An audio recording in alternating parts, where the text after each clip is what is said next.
Miközben az idő múlásával mindig kiderül, hogy igazunk volt akkor, amikor lerántottuk, és továbbra is lerántjuk a leplet a világ irányítóiról, egyre intenzívebben próbálnak támadni és hitelteleníteni. Ez milyen konteó? Hát hogy lenne ez konteó? Mai videómban éppen arra fogok rámutatni, hogy amit a leginkább összeesküvés elméletnek szoktak nevezni, tehát az új világrend kialakítását, az mára bizonyossággá vált.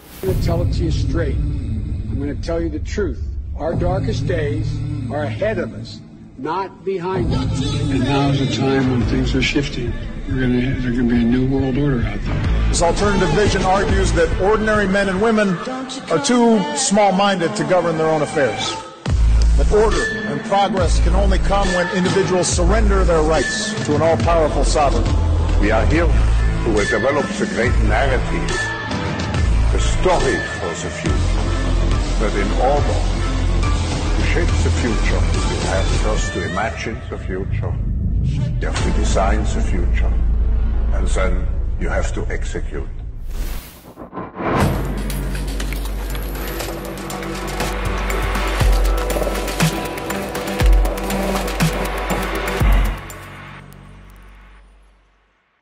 Nagyon fáj azoknak, akikről évek óta igyekszem lerántani a leplet, hogy most már egyre több emberhez tudom eljutatni az igazságot, és nagyon fáj nekik az is, hogy utólag mindig kiderül, hogy igazunk volt.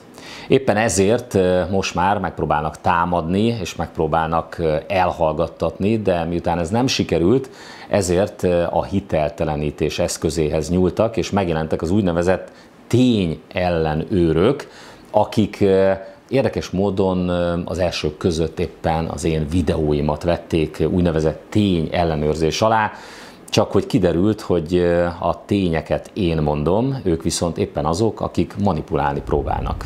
Még február elején igyekezett a Lakmus Konteósnak bemutatni, amikor levelet kaptam a Neuberger Eszter nevű tényfeltárótól, ebben megpróbálta cáfolni a januári videómat, amelyben arról számoltam be, hogy lőfegyverekkel felszerelkezett migráns bűnbandák telepedtek meg a magyar-szerb határ térségében. Miután azonban elküldtem a bizonyítékaimat, a lejárató cikkét nem tudta leközölni. Ma pedig már bizonyítékot sem kell a januári állításaimról küldenem, hiszen már halálos áldozata is van a lőfegyverekkel lövöldöző migráns bűnbandáknak. A tényellenőrök mögött természetesen éppen azok állnak, akikről rendszeresen lerántom a leplet. Nézzék csak meg, hogy például a Lakmus mögött miféle globalista háló húzódik meg. A Lakmus.hu tényellenőrző szerkesztősége az általában a globális nagyvállalatok tenyeréből falatozó Európai Bizottság támogatásával működik. A tulajdonosok között nem csak franciaországi multik vannak, hanem a 444.hu-t kiadó Magyar Yeti Zrt. Is, amely annyira magyar, hogy a résztulajdonosa, akinek a segítségével fedezhetik az óriási veszteségeiket is, a Media Development Investment Fund érdekeltségében lévő Digital News Ventures LLC nevű amerikai befektetési alap. Ezek az amerikai befektetési alapok pedig valójában a közvéleményt alakítani akaró globális nagyvállalatokat, bankokat rejtenek, vagyis globális disznófejű nagyurakat. Persze most már a hazai, a globális disznófejű nagyuraknál jóval kisebb hatalommal és pénzzel rendelkező, de ugyanúgy a magyarokon élősködő, itthoni disznófejű nagyurakat is zavarja a tényfeltáró munkám.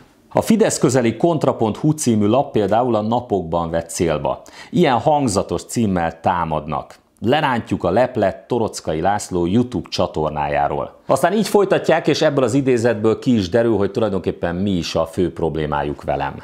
Kevés olyan magyar politikus van, aki saját és pártja népszerűségének felépítéséhez olyan sikeresen használta volna a közösségi médiát, mint Toroczkai László, a Mi Hazánk mozgalom elnöke és parlamenti frakció vezetője.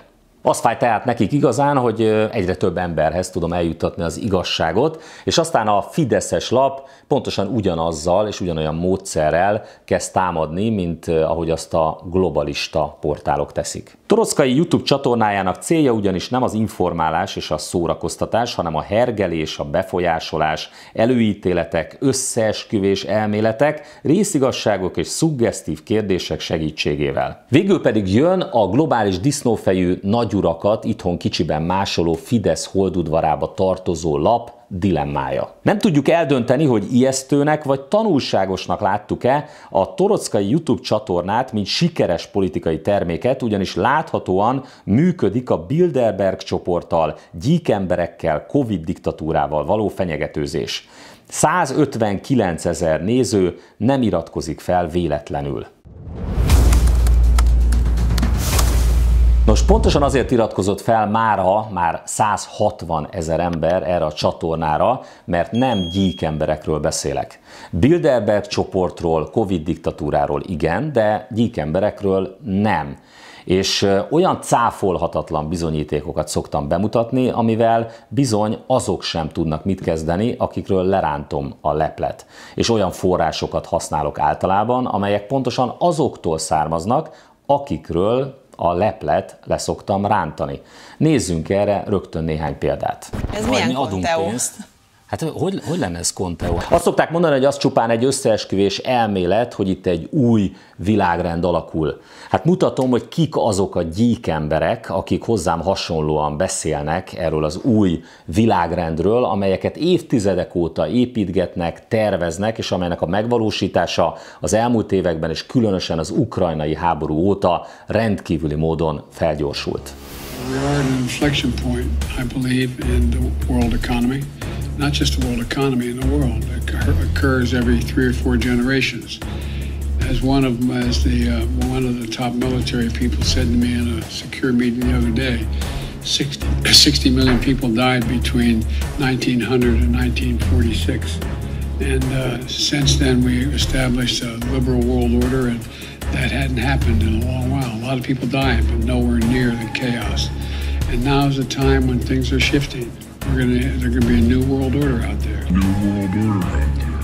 And we've got to lead it. We've got to unite the rest of the free world in doing it. Is to actually create a new world order. A new world order. Because the global order is changing again. And the institutions and the rules that worked so well in the post-World War II era for decades, they need to be strengthened. And some have to be changed. So we have to do what we do best. We have to lead. We have to lead. We have to update the global rules of the road. We have to do it in a way that maximizes benefits for everyone, because obviously it's overwhelmingly in our interest. This is not a zero-sum game. The era of a unipolar world order is over. The era of a unipolar world order is over. Despite all the attempts to preserve it by any means. And power in the new world. Right now, changes of the world, of our times, and of history are unfolding in ways like never before. Today, the international community needs to step up our game and build the 21st century world order. We will use our leadership and membership of SADC, our membership of BRICS, and the G20, the Commonwealth and many other international bodies to forge a new world order. Founded on equality. To understand that we are now living in a totally new era. In a totally new era. És hogy milyen ez az új világrend? Hogyha röviden, tömören, dióhéjban szeretnénk azt megfogalmazni, hogy milyen volt az eddigi világrend, akkor azt mondhatnánk, hogy az Amerikai Egyesült Államok vezetésével egy egypólusú világrendre törekedtek. Az USA vazallusa az Európai Unió és Kanada, a katonai szervezetük pedig a NATO. Ezt a tömböt különleges kapcsolat fűzi Izraelhez, és szoros szövetségesének számít Japán, Dél-Korea, Ausztrália és Új-Zéland.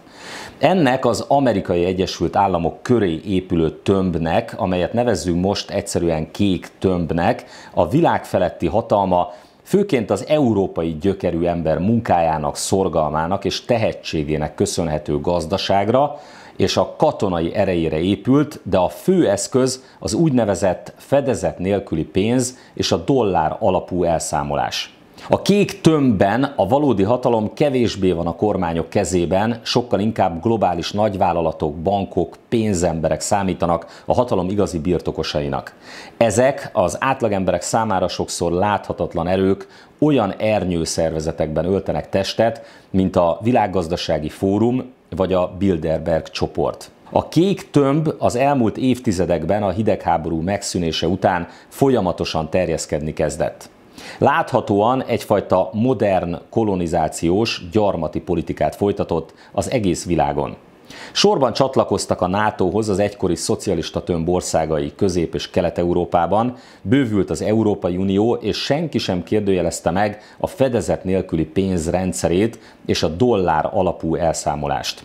Ez az energiahordozókkal való kereskedelem szempontjából kiemelten fontos, de korábban ott sem kérdőjelezte meg senki sem az amerikai fizetőeszköz kulcsvaluta pozícióját. Az elmúlt évtizedben azonban óriási változások kezdődtek, és ennek az óriási változásnak a motorja az, hogy Kína gazdasága szépen felzárkózott az Amerikai Egyesült Államok, illetve az Európai Unió gazdaságához. Sőt, 2022-re Kína GDP-je megelőzte az Európai Unióét. Igaz, ehhez a Brexit is kellett, de tény, hogy a kínai gazdaság mára az amerikai mögött a második helyen áll. És ha a gazdasági növekedés ütemét nézzük, akkor ez a folyamat a jövőben csak erősödni fog, ugyanis miközben az Amerikai Egyesült Államok gazdasági növekedése 5,7%-os, az Európai Unióé pedig 5,2%, addig Kína gazdasági növekedése 8,1%-os. És van még egy fontos szereplő, a szintén egyre jobban felzárkózó India, ahol a növekedés üteme közel 9%-os.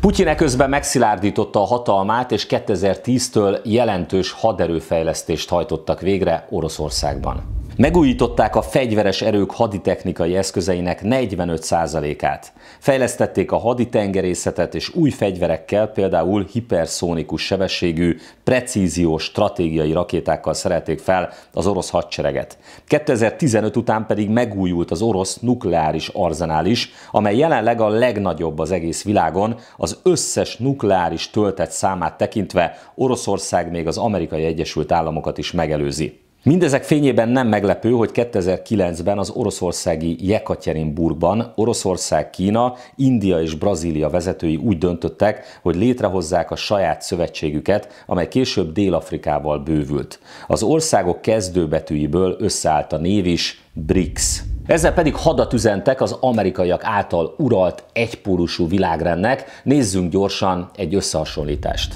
Az USA, az Európai Unió és Kanada területe együtt összesen több mint 24 millió négyzetkilométer. A BRICS területe ezzel szemben közel 40 millió négyzetkilométer.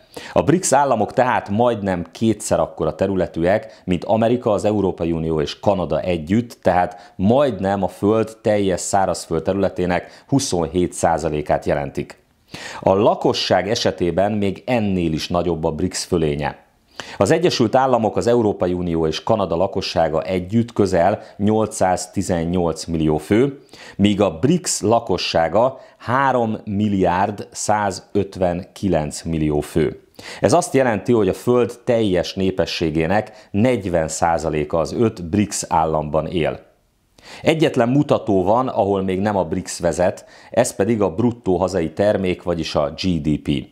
Az USA, az EU és Kanada részesedése ugyanis a világ GDP-jéből 40%. A BRICS részesedése a világ GDP-jéből 24%. Ugye annak tükrében, hogy a BRICS államainak a gazdasági növekedése sokkal gyorsabb, mint a kék tömb országaié, világos, hogy az idő a BRICS-nek dolgozik. Az tehát már a BRICS megalakításának pillanatában egyértelmű volt, hogy ez egy hadüzenet az amerikaiak által uralt egypólusú világrend felé, Ennek ellenére azért eddig meglehetősen óvatos politikát folytattak a BRICS államai. Ennek fő oka az, hogy egyelőre még le vannak szakadva az amerikai, és hát sokáig le voltak szakadva az európai gazdaságtól is. A másik pedig, hogy függőségi viszonyban vannak Amerikától, illetve Európától. A kínaiak még most is óvatosabbak, láthatóan tartanak attól, hogy esetleg az ukrajnai háború miatti szankciókat az ő gazdaságukra is kiterjesztik. A kék tömb ugyanakkor a BRICS megalakulása után nemhogy visszavett volna a terjeszkedésből, hanem egyre durvábban nyomul előre. És nem csupán a NATO terjeszkedésére gondolok, amely már elérte az egykori Szovjetunión belüli területeket, hanem arra a már-már beteges központosítási folyamatra, amelyet a Világgazdasági Fórum első embere, Klaus Schwab hirdetett meg, de erről álmodozik a Facebook vezér Mark Zuckerberg is, aki szintén a Világgazdasági Fórum tagja, és őket követve persze a kék tömb politikai vezetői is állandóan a csippekről és meta-univerzumokról beszélnek. Au bout de ça, on parle de puces qu'on pourra s'implanter. Ce sera quand ça? Certainement dans les 10 années à venir. Et d'abord, on va les implanter dans nos vêtements, c'est-à-dire wearables, comme on le dit. Et après, on pourrait s'imaginer qu'on les implante dans nos cerveaux ou dans notre peau. Et à la fin, peut-être il y a une communication directe entre notre cerveau et le monde digital. Ce que nous voyons, c'est une sorte de fusion du monde physique, digital et biologique. A cél a digitális világ a technológia felhasználásával, a még tökéletesebb központosítás, és persze az emberek feletti uralom a magánéletük teljes felszámolásával, és ezt is egypólusúként képzelték el. Vladimir Putyinnál szakadt el először a cérna. Jól látható, hogy a politikai, kulturális, szellemi irányítás a BRICS-en belül az oroszoknál van, nem véletlen, hogy maga a BRICS is Oroszországban, ugye Jekatyerinburgban alakult meg. Az érlelődő konfliktus Ukrajnában robbant, ott ütközött meg a kék tömb a másikkal, Oroszországgal vagy a BRICS-el, de akkor mondjuk úgy, hogy a piros tömbbel. Ez a háború pedig felgyorsította az egypólusú világrend lebontását, és Oroszország jelenleg nyerésre áll. Mindezt ráadásul nem elsősorban katonai szempontból mondom, bár az is megérne egy külön videót, hogy miközben a globalista média minden nap elmondja, hogy Oroszország és az orosz hadsereg már a végét járja, és 10 000-ével halnak meg az orosz katonák és tábornokok, Zelenszkij pedig hétről hétre elmondja, hogy az ukrán hadsereg 1000-ével foglalja vissza az oroszok által megszállt falvakat. Valójában az orosz hadsereg folyamatosan, egyenletesen nyomul előre, a hatalmas Ukrajna területének 5/5-ét elfoglalta, mára a Luhanszki régió teljes területe a kezében van, és hogyha Donyecket, a Donyecky régiót is 100%-ig az uralma alá hajtotta, akkor a teljes Donbass, amiért a háború a hivatalos indoklás szerint elindult, Oroszország ellenőrzése alá kerül. Eközben az amerikaiak 2 évtized alatt sem tudták elérni a céljukat Afganisztánban. Az amerikai hadsereg feladta a harcot a tálibok ellen, és kivonult az országból. Sőt, még az USA kabuli nagykövetségét is felszámolták. Pedig Afganisztánnak nem küldte a félvilág folyamatosan a fegyvereket és a pénzt a háborúhoz.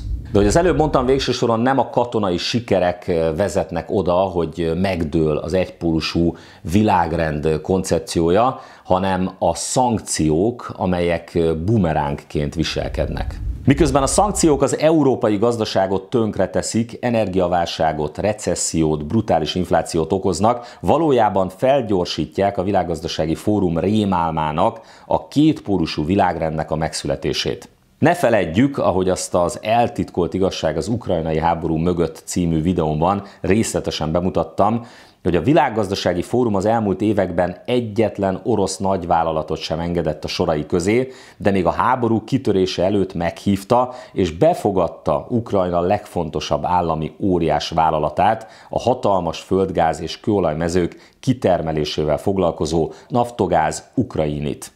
Csak hogy most az Oroszországból kivonuló nyugati nagyvállalatok helyét orosz cégek foglalják el, ennek az egyik leglátványosabb elemeként a távozó McDonald's gyorsétterem hálózata helyén megnyílt az orosz Vykusznoi Tocska, azaz Finom és Pont, vagy a Ványa bácsi nevű új gyors étterem lánc. A betiltott Facebook és Instagram helyett pedig ott van az orosz V-kontakt. És mivel nem az egész világ, sőt, még csak nem is az összes gazdasági nagyhatalom vezetett be szankciókat Oroszország ellen, csupán az amerikaiak által vezetett kék tömb országai és legszorosabb szövetségeseik, miközben Moszkva párhuzamos világot épít, eközben ellensúlyozva a kék tömb szankcióit, folyamatosan növeli az olajszállításokat Kínába és Indiába, valamint több kínai autó, illetve indiai üzletlánc jelenhet meg Oroszországban, és a pénzügyi rendszer terén is igyekeznek szorosabbra fűzni a kapcsolatokat a legnagyobb feltörekvő piaci gazdaságokkal.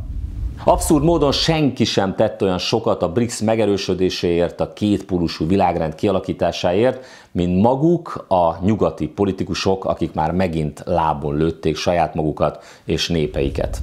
A legfontosabb forradalmi intézkedés azonban az volt, hogy az Orosz Nemzeti Bank a szankciók miatt a rubelt az aranyhoz kötötte. Vagyis Oroszország több mint egy évszázad után visszatért az arany standardhoz, majd az energiával, földgázzal, kőolajjal kapcsolatos kifizetéseket szintén a rubelhez kötötte. Ezzel egyszerre üzent hadat a fedezet nélküli pénzrendszerének és a dollár alapú elszámolásnak is. Ez egy igazi paradigmaváltáshoz vezet. Megváltoztatja a globális kereskedelmi rendszer teljes működését, miközben felgyorsítja a globális monetáris rendszer változását. A lavina pedig beindult. Szaúd-Arábia például már is dollár helyett juan alapú elszámolást fontolgat a kínai olajügyletek lebonyolításánál. Mindez persze azonnal megerősítette a rubelt, ami az aranystandardhoz való visszatérés bejelentése után azonnal szárnyalni kezdett. Nézzenek csak rá erre az ábrára. Jól látható, hogy nem is tudnak vele a globális spekulánsok úgy játszani, mint a magyar forinttal, amely éppen minden idők legnagyobb zuhanását éli meg.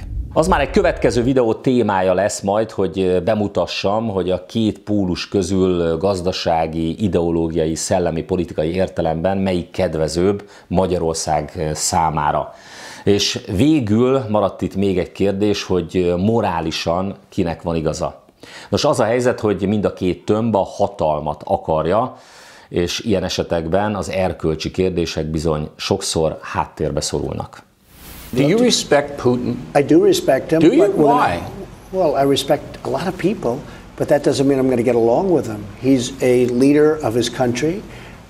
I say it's better to get along with Russia than not. And if Russia helps us in the fight against ISIS, which is a major fight, and Islamic terrorism all over the world, right? Major fight, that's a good thing. Will I get along with him? I have no idea. It's very He's a possible killer, I though. won't. Putin's a killer. A lot of killers. We got a lot of killers. Why, you think our country's so innocent?